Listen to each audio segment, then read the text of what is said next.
I think for so many of us, knowingly or unknowingly, we live our lives to impress others, to appear better than we actually are, to show our very best. And I think that's kind of a lousy deal because I think it's living a lie. I think, you know, like companies coming over, you find out companies coming over, and you quickly pick up, the newspaper and put away things and dust off things, and so the house looks better. My Bill used to say, Julie, that's a lie. You just lied. I was like, what do you mean, honey? What's a lie? He said, well, you just made it look like the house is different than it always is. I said, well, I just wanted to pick up. It's kind of a respect thing for company coming. And he said to me, well, if it's good enough for us, why isn't it good enough for them? And I didn't have an answer. And I realized he was right. So we don't mean to. We do that, it's a normal thing to do, kind of I don't know, it's just a habit. It's just a habit to do. And I am so guilty of that. I'm 100% guilty of that. I call it the emergency cleanup.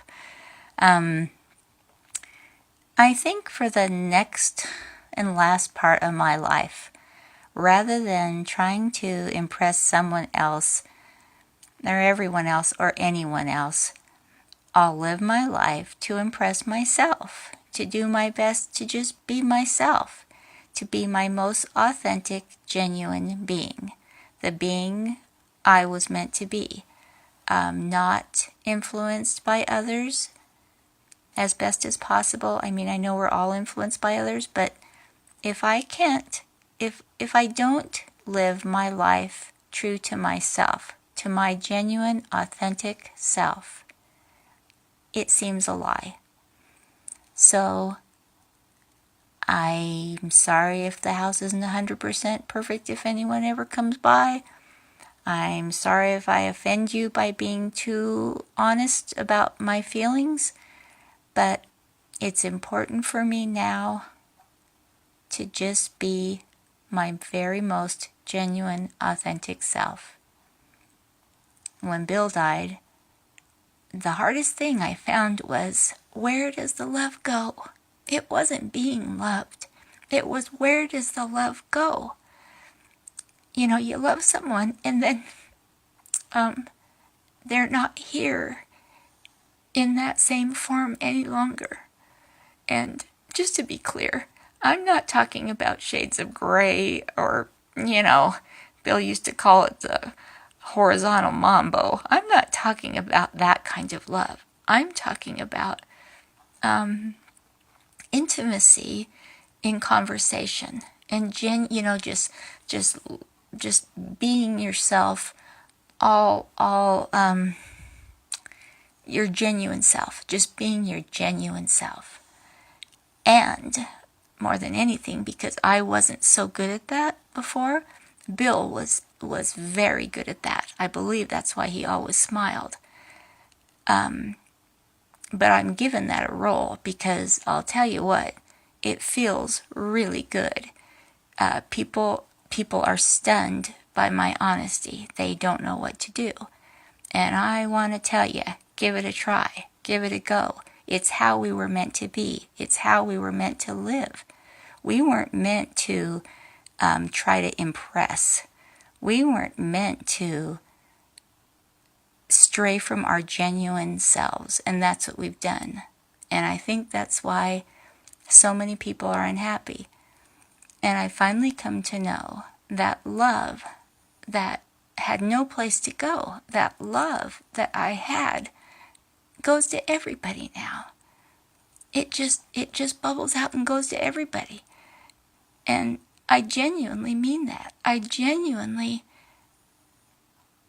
just feel so much love for everyone.